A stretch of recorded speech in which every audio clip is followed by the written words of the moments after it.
lubbuun isin hin dhahini. Kutaa mirga duwwaatti isin haa eegu. Ayyaanni Oromoo isin bira haa ta'u.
Injirtu jedhanii olola oofanii abdii saba bal'aa injirta woboo wabii saba lubbuu kee qusannee wareegama guddaa nutti goote onnee fakkeenya fudhannaa warra arguu shimmiigaa anis akka isaanii gaayyoo foforeegaa akkuma galaanaa irra dhangalaanaa gamtaadhaan ulkaanee diina balleessina.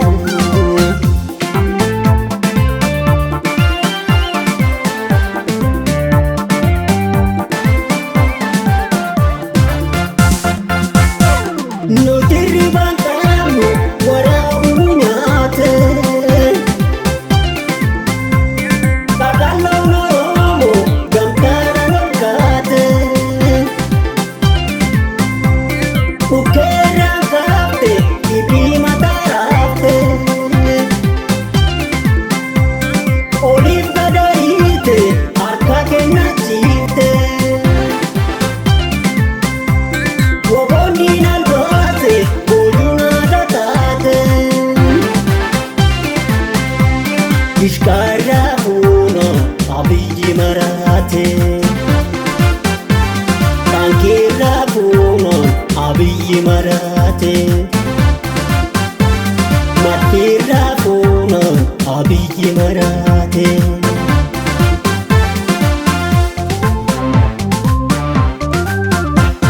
Gadaan diinaa dhumee kan wobootiif dhufee nusimata Oromoo ilmi keessii dhufee. Gadaan diinaa dhumee kan wobootiif dhufee nusimata Oromoo milkiisiitti dhufee. Gadaan diinaa dhumee kan wobootiif dhufee nusimata Oromoo ilmi keessii dhufee. Gadaan diinaa dhumee kan wobootiif dhufee nusimata Oromoo milkiisiitti dhufee.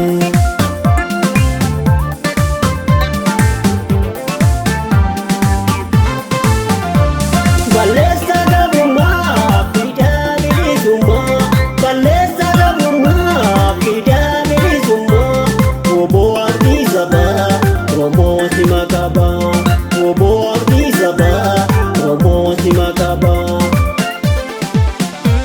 Balleessa gabummaa fidaa bilisummaa balleessa gabummaa fidaa bilisummaa woboo abdii sabaa Oromoo sima qabaa woboo abdii sabaa Oromoo sima qabaa.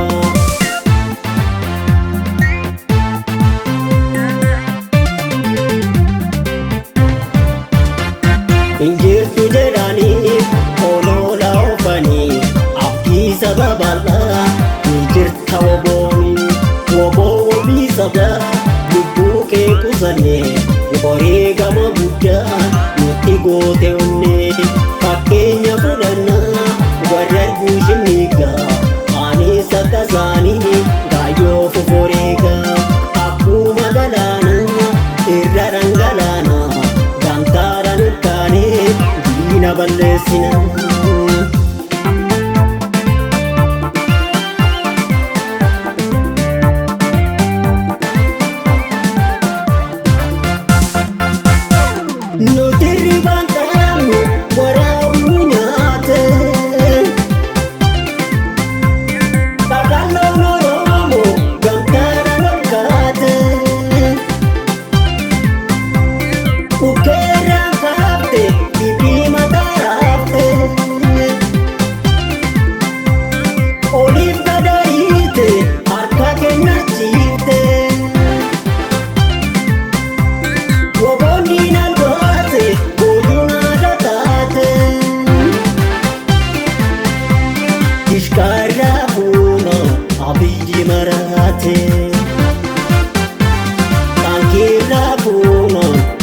abiyyi maraate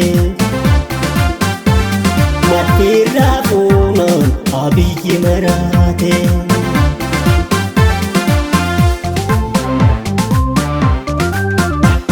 Gadaan diinaa dhumee qawwa boottiif dhufee Nusimata Oromoo ilmi keessii dhufee Gadaan diinaa dhumee qawwa boottiif dhufee Nusimata Oromoo milkiisiitti dhufee Gadaan diinaa dhumee qawwa boottiif dhufee Nusimata Oromoo ilmi keessii dhufee Gadaan diinaa dhumee qawwa boottiif